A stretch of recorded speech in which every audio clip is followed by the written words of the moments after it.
নমস্কার বন্ধুরা, রাখিস ফুড হাবের আরও একটা নতুন ভিডিওতে আপনাদের সবাইকে ওয়েলকাম। আজ আমি আপনাদের সাথে শেয়ার করছি একটা কম্বো রেসিপি, বাটার গার্লিক নান রুটির সঙ্গে পনির বাটার মশলা। কিভাবে বানালে পনির বাটার মশলা একদম ক্রিমি টেক্সচারের হবে আর নান রুটি বা নরম ফোলা ফোলা কী করে হবে তা ডিটেলসে শেয়ার করেছি এই ভিডিওতে। ভিডিওটা প্রথম থেকে শেষ পর্যন্ত দেখার অনুরোধ রইল আপনাদের কাছে। তাহলে চলুন হোটেল বা রেস্টুরেন্টের স্বাদে পনির বাটার মশলা আর নান রুটি বানানো শুরু করা যাক। এর জন্য প্রথমেই একটা কাপ নিয়ে নিয়েছি, তাতে 1 টেবিল চামচ পরিমাণ চিনি অ্যাড করে দিচ্ছি। এবারে কুসুম গরম জল আমি চিনির মধ্যে অ্যাড করে দিচ্ছি, দিয়ে প্রথমে চিনিটা নেড়ে একটু মিশিয়ে নিচ্ছি। পুরো না মিশলেও হবে, কিন্তু কিছুটা মিশিয়ে নিতে হবে। এবারে এর মধ্যে 1 চা চামচ পরিমাণ ড্রাই অ্যাক্টিভ ইস্ট অ্যাড করে দিয়েছি, দিয়ে সবটা ভালো করে নেড়ে চেড়ে মিশিয়ে নিচ্ছি চিনির সঙ্গে, যাতে চিনিটাও ভালো মতো গুলে যায় আর ইস্টটাও খুব ভালো মতো জলের মধ্যে গুলে যায়। এবারে এটাকে ঢাকা দিয়ে আমি 10 মিনিটের জন্য রেস্টে রেখে দিচ্ছি। দেখুন 10 মিনিট হয়ে গেছে, ইস্টটা ফুলে কতটা বেড়ে গেছে দেখেই বুঝতে পারছেন ইস্টটা খুব ভালো আছে। এবারে একটা বড় বাটি নিয়ে নিয়েছি, তাতে 4 কাপ পরিমাণ ময়দা আমি অ্যাড করে নিচ্ছি। আপনারা চাইলে ময়দার পরিবর্তে আটা দিয়েও করতে পারেন, আবার আটা ময়দা মিশিয়েও করতে পারেন, তবে নান ময়দা দিয়েই সাধারণত করা হয়। 1 চামচ পরিমাণ নুন নিয়ে নিলাম, নিয়ে এবারে 4 টেবিল চামচ পরিমাণ গুঁড়ো দুধ নিয়ে নিচ্ছি। গুঁড়ো দুধ দিলে ব্রেডটা খেতে খুব ভালো হবে। 3 টেবিল চামচ পরিমাণ রিফাইন্ড সয়াবিন অয়েলও অ্যাড করে দিয়েছি। এবারে সবটা খুব ভালো করে ময়দার সঙ্গে মেখে নিয়েছি। এবারে ইস্টও অ্যাড করে দিচ্ছি, ইস্টটাও ময়দার সঙ্গে খুব ভালো করে মিশিয়ে নিতে হবে। মিশিয়ে নেওয়ার পর আমরা জল অ্যাড করব, কিন্তু জল কুসুম গরম জলই নিতে হবে। কুসুম গরম জল দিয়েই ডোটাকে আমাদের মেখে নিতে হবে। জলের টেম্পারেচার যেন খুব বেশি না হয়। দেখুন এরকম অল্প অল্প করে জল দিয়ে ডোটা আমি মেখে নিচ্ছি। যখনই জলের প্রয়োজন হচ্ছে তখনই কুসুম গরম জলই ব্যবহার করছি। এইভাবে একটা নরম ডো আমাদের মেখে নিতে হবে। দেখুন ময়দাটা আমার জড়ানো হয়ে গেছে, এবারে আরও অল্প একটুখানি জলের ছিটে দিয়ে ডোটাকে আরও ভালো করে মেখে নিচ্ছি। পাঁচ করে করে মেখে নিতে হবে। এই ডোটা খুব স্টিকি হয়, সেই জন্য জলের ব্যবহারটা বুঝে করবেন। অল্প অল্প করে জল অ্যাড করতে থাকবেন আর ভালো করে নরম করে মেখে নেবেন।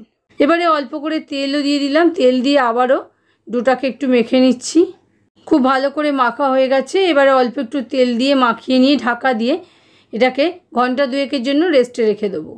যে কোনো গরম জায়গায় রাখতে পারেন অথবা গ্যাস বার্নারের পাশেও রেখে দিতে পারেন। এইভাবে ঢাকা দিয়ে রেখে দিলে গরম জায়গায় এটা অনেকটাই ফুলে ডাবল হয়ে যাবে।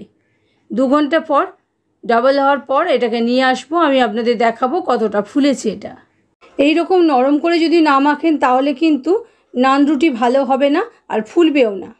এখন পনির বাটার মশলার জন্য বেস তৈরি করে নেব। এবারে গ্যাস বার্নারের উপর একখানা কড়া বসিয়ে নিয়েছি, তাতে 1 টেবিল চামচ পরিমাণ রিফাইন্ড সয়াবিন অয়েল অ্যাড করেছি আর 2টো বাটারের কিউবও অ্যাড করে দিয়েছি, দিয়ে সবটা নেড়ে চেড়ে মিশিয়ে নিচ্ছি। গ্যাসের ফ্লেমটা একেবারে লোতে করে দিয়ে 2টো তেজপাতা অ্যাড করে দিয়েছি, 3টে লবঙ্গ, 2টো ছোটো এলাচ ফাটিয়ে অ্যাড করে সিম আছে একটু নাড়াচাড়া করে নিয়েছি। এবারে এর মধ্যে 1 ইঞ্চি পরিমাণ আদার টুকরো, 3টে রসুনের কোয়াও অ্যাড করে দিয়েছি, দিয়ে সেটাও 1 মিনিট মতো নাড়াচাড়া করে নিয়েছি। 2টো কাঁচা লঙ্কাও ফাটিয়ে অ্যাড করে দিয়েছি।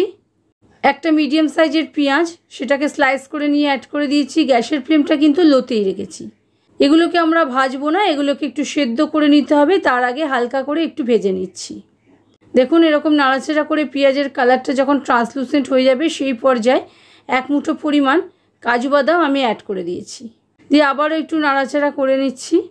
2টো গোটা শুকনো লঙ্কাও অ্যাড করে দিয়েছি ঝালের জন্য, আর শুকনো লঙ্কা দিলে কালারটা খুব ভালো আসে, সেজন্যও ব্যবহার করেছি। দেখুন আরও 2 মিনিট মতো নাড়াচাড়া করার পর 3টে মিডিয়াম সাইজের টমেটো আমি এরকম স্লাইস করে নিয়ে অ্যাড করে দিয়েছি। সেটাকেও পেঁয়াজের সঙ্গে নাড়াচাড়া করে নিচ্ছি। 1 মিনিট মতো নাড়াচাড়া করে নিয়েছি। এবারে এর মধ্যে 1 চামচ পরিমাণ নুন অ্যাড করে দিয়েছি, দিয়ে আবারও একটু নাড়াচাড়া করে মিশিয়ে নিচ্ছি। আর ভাজার দরকার নেই, এবার এর থেকে জলও রিলিজ করবে, সেই কারণে 1 কাপ পরিমাণ জল আমি এই পর্যায়ে অ্যাড করে দিচ্ছি, যাতে আমাদের পেঁয়াজ টমেটো কাজু বাদাম সব খুব ভালো মতো নরম হয়ে সিদ্ধ হয়ে যায়। দেখুন ভালো করে নেড়েচেড়ে মিশিয়ে নিয়েছি। এবারে ঢাকা দিয়ে সিম আছে 5 থেকে 7 মিনিট রান্না করে নেব। দেখুন 5 থেকে 7 মিনিট হয়ে গেছে আর সবটাই অনেকটাই নরম হয়ে গেছে আর জলটাও মরে গেছে। স্প্যাচুলা দিয়ে এরকম একটু চেপে চেপে দেখিয়ে নিচ্ছি, যদি নরম না থাকে তাহলে আরও 1-2 মিনিট রান্না করে নিতাম, কিন্তু আমার এটা খুব ভালো মতনই নরম আছে। আধ ঘন্টা পর দেখুন এটা কতটা নরম হয়ে গেছে। এবারে যে তেজপাতাগুলো ছিল আর দারচিনির টুকরো এগুলোকে ফেলে দিচ্ছি। এটা আমাদের পনির বাটার মশলার কালারটাকে কালো করে দেবে, সেই জন্য সেগুলোকে ফেলে দিলাম। এবারে একটা গ্রাইন্ডিং জার নিয়ে নিয়েছি। গ্রাইন্ডিং জারের মধ্যে এই সমস্ত পেস্টটা অ্যাড করে দিচ্ছি। এটার একটা স্মুথ পেস্ট আমাদের বানিয়ে নিতে হবে। ঠান্ডা হওয়ার পরই করবেন, তা নইলে কিন্তু গ্রাইন্ডিং জার ফেটে যেতে পারে। এবারে পনির নিয়ে নিয়েছি। পনিরটা খুব ভালো করে স্কোয়ার শেপে কেটে নিয়েছি। এই একই কড়ার মধ্যে অল্প করে তেল অ্যাড করেছি, দিয়ে হাফ চামচ মতো নুন আর খুব সামান্য 1 পিঞ্চ মতো লঙ্কার গুঁড়ো আমি অ্যাড করে দিয়েছি। এবারে স্কোয়ার করে কাটা পনিরের টুকরোগুলোও অ্যাড করে দিয়েছি।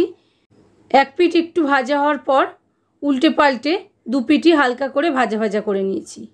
খুব বেশি ভাজবো না, হালকা একটুখানি কালার চেঞ্জ হওয়া পর্যন্ত রান্না করে নিয়েছি। এর ফলে খেতে যেমন ভালো লাগে পনিরগুলো, তেমনি দেখতেও ভালো লাগে। আর এটা অনেকটাই শক্ত হয়ে যায়, ফলে বডিও পায়। দেখুন এবারে তুলে নিচ্ছি। খুব বেশিক্ষণ ভাজলে আবার পনির শক্ত হয়ে যাবে, সেজন্য হালকা করে ভেজে তুলে নিয়েছি। এর মধ্যে আবারও 1-2 কিউব বাটার অ্যাড করে দিয়েছি। যেহেতু পনির বাটার মশলা, বাটারের পরিমাণটা একটু বেশিই হবে। বাটারটা মেল্ট হওয়া পর্যন্ত অপেক্ষা করেছি। দিয়ে 2 মিডিয়াম সাইজের পেঁয়াজ আমি হ্যান্ড চপারে চপ করে নিয়ে অ্যাড করে দিয়েছি। খুব ফাইন করেই চপ করতে হবে। আপনারা যদি হ্যান্ড চপারে না করতে চান সেক্ষেত্রে হাতেও করে নিতে পারেন, কোনো অসুবিধা নেই, কিন্তু হ্যান্ড চপারে করলে কাজটা তাড়াতাড়ি হয়। হাফ চামচ পরিমাণ চিনি অ্যাড করে দিলাম। তেলের মধ্যে চিনিটা অ্যাড করলাম যাতে চিনিটা ক্যারামেল হয়, কালারটা খুব সুন্দর হয়। 1 চামচ পরিমাণ ধনে গুঁড়ো, 1/4 চামচ মতো হলুদ গুঁড়ো, 1/4 চামচ মতো জিরে গুঁড়ো আর 2 টেবিল চামচ পরিমাণ কাশ্মীরি লঙ্কার গুঁড়ো অ্যাড করে দিয়েছি। দিয়ে সবটা ভালো করে নেড়েচেড়ে কষিয়ে নিচ্ছি। পেঁয়াজটা যেহেতু খুব ফাইন করে চপ করা, সেই জন্য খুব তাড়াতাড়ি ভাজা হয়ে গেছে আর কালারটাও চেঞ্জ করে নিয়েছে। দেখুন খুব ভালো করে মশলাটা কষিয়ে নিয়েছি, কিন্তু খুব বেশিক্ষণ শুধু মশলা দিয়ে নাড়বেন না, তাহলে কিন্তু তিতো হয়ে যাবে। এবারে আমাদের গ্রাইন্ড করা পেস্টটা আমরা অ্যাড করে নিয়েছি। নিয়ে আবারও ভালো করে সবটা একসঙ্গে মিশিয়ে কষিয়ে নিচ্ছি। একটু সময় ধরে ভালো করে মশলাটা আমাদের কষাতে হবে। অল্প করে একটু জল অ্যাড করে দিলাম। আবারও ভালো করে সবটা মিশিয়ে নিচ্ছি। নিয়ে ভালো করে তেল বার হওয়া পর্যন্ত রান্না করে নেবো। গ্যাসের ফ্লেমটা লোতে রেখে ঢাকা দিয়ে রান্না করে নিয়েছি। দেখুন 7 মিনিট হয়ে গেছে, তেলটা পুরো বেরিয়ে এসছে মশলা থেকে, আর মশলার কালারটাও পুরো চেঞ্জ হয়ে গেছে। দেখেই বুঝতে পারছেন মশলাটা খুব ভালো মতন কষানো হয়ে গেছে। এই পর্যায়ে 1/4 চামচ মতো গরম মশলা গুঁড়ো অ্যাড করে দিয়েছি। দিয়ে আবারও ভালো করে সবটা নেড়েচেড়ে মিশিয়ে নিচ্ছি।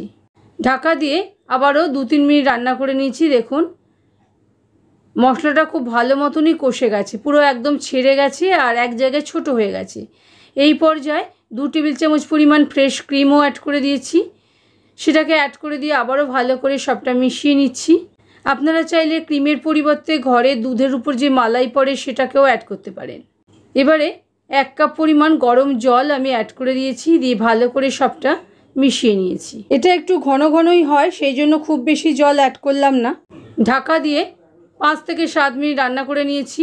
হাফ চামচ পরিমাণ নুন দিয়ে দিলাম আর আরও অল্প একটুখানি জল অ্যাড করে দিলাম, কারণ গ্রেভিটা আমাদের খুব বেশি ঘন মনে হচ্ছিল। এবারে বয়েল আসার পর পনিরের টুকরোগুলো অ্যাড করে দিয়েছি।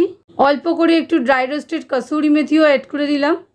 দিয়ে সবটা নেড়েচেড়ে মিশিয়ে নিচ্ছি। মিশিয়ে নিয়ে ঢাকা দিয়ে আরও 5 থেকে 7 মিনিট রান্না করে নিচ্ছি।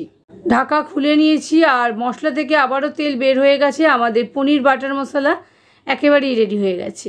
গ্রেভিটা দেখুন কতটা সুন্দর হয়েছে, স্মুথ গ্রেভি একদম। এবার এটাকে সরিয়ে নিচ্ছি।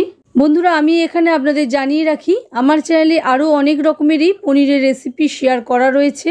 ডেসক্রিপশন বক্সে লিঙ্ক অ্যাড করে দেবো, আপনারা ইচ্ছে হলে দেখতে পারেন।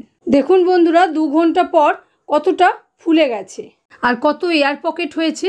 এবারে দেখুন এটাকে ছোট করে নেব। এরকমভাবে তুলে নিচ্ছি, আবারও একটুখানি ঠেসে নিচ্ছি, মানে এর মধ্যে যতটা এয়ার আছে সেই এয়ারটা বার করে নেব। হাতে একটু তেল মেখে নিয়ে করছি, তাহলে হাতে আটকে যাবে না। এবার এর থেকে লেচি কেটে নিচ্ছি। রুটির থেকে সামান্য মোটা আমি লেচি কেটেছি। নান রুটি একটুখানি মোটা মোটাই হয়। এবার সব লেচিগুলো বানিয়ে নিয়েছি। এবার এর থেকে একটা লেচি আমি নিয়ে নিচ্ছি। এটাকে ভালো করে আবারও এরকমভাবে টাক করে নিলাম। হাত দিয়ে ভালো করে স্মুথ করে নিয়ে চাকার উপর সামান্য তেল দিয়ে দিচ্ছি। তেল দিয়ে চাকাটা মাখিয়ে নিচ্ছি। হালকা হাতে বেলুনও মাখিয়ে নিলাম। এবারে লেচিটা নিয়ে হালতো হাতে প্রেস করে নিচ্ছি, নিয়ে বেলে নিচ্ছি। খুব বড় করব না, মোটামুটি গোল ছোট রুটির মতন করে বেলে নিতে হবে। দেখুন সমান করে আমার বেলা হয়ে গেছে। এবারে ওপর থেকে কিছুটা রসুন কুচি ছড়িয়ে দিচ্ছি, একটু ধনেপাতা কুচিও ছড়িয়ে দিলাম। দিয়ে বেলনের সাহায্যে আলতো হাতে আবারও একটু বেলে চেপে নিচ্ছি এগুলো। একখানা নান রুটি আমার রেডি হয়ে গেছে। এবারে তাওয়া গরম করে নিয়ে তাওয়াতে রুটিটা দিয়ে সমান করে নিয়েছি চারধার, দিয়ে ঢাকা দিয়ে মিডিয়াম হিটে আমি রান্না করে নিচ্ছি। দেখুন ওপরে বাবল ওঠার পর উল্টে নিচ্ছি, আর কতটা ফুলে গেছে দেখেই বুঝতে পারছেন। ঢাকা দিয়ে আবারও 1 মিনিট মতো রান্না করে নিয়েছি। এরকমভাবে 2 পিঠ উল্টে পাল্টে সেঁকে নিয়েছি। এবারে হালকা হাতে একটু বাটারও লাগিয়ে দিচ্ছি। আপনারা চাইলে বাটার না লাগাতেও পারেন, কিন্তু বাটার লাগালে টেস্টটা যেমন বেশি ভালো হয় আর খুব নরমও হয়। দেখুন এরকম হালকা হালকা গোল্ডেন স্পট এলে বুঝবেন আপনার নান রুটি তৈরি হয়ে গেছে। এইভাবে আরও একটা নান রুটি আমি অ্যাড করে দিয়েছি তাওয়াতে। ঢাকা দিয়ে মিডিয়াম ফ্লেমে 2 মিনিট মতো রান্না করে নিয়েছি। দেখুন ওপরটা বাবল হয়েছে। এবারে উল্টে নিয়েছি, স্প্যাচুলা দিয়ে একটু চেপে দিয়ে ঢাকা দিয়ে নিয়েছি। আরও 1 মিনিট মতো রান্না করার পর উল্টে নিয়ে ওপরে একটুখানি হালকা হাতে বাটার লাগিয়ে নিচ্ছি। এগুলো যেমনই নরম হয় আর খেতে অসম্ভব টেস্টফুল হয়। একইভাবে আমি বাকি নান রুটিগুলোও তৈরি করে নিয়েছি। এবারে সার্ভ করে নিচ্ছি। আশা করি বন্ধুরা আমার আজকের রেসিপি আপনাদের ভালো লেগেছে। যদি ভালো লাগে প্লিজ লাইক শেয়ার কমেন্ট করতে ভুলবেন না, এবং আপনজন ও প্রিয়জনদের সঙ্গে ভিডিওটা প্রচুর শেয়ার করবেন। আর চ্যানেলে যদি নতুন বন্ধু হয়ে থাকেন তাহলে চ্যানেলটা অবশ্যই সাবস্ক্রাইব করে নিতে ভুলবেন না। ভিডিওটা আপনারা যদি ফেসবুক পেজ থেকে দেখে থাকেন তাহলে পেজটাকে ফলো করে নেওয়ার অনুরোধ রইল। ভালো থাকবেন, সুস্থ থাকবেন। আবারও আসছি নতুন রেসিপি নিয়ে নতুন কোনো ভিডিওতে।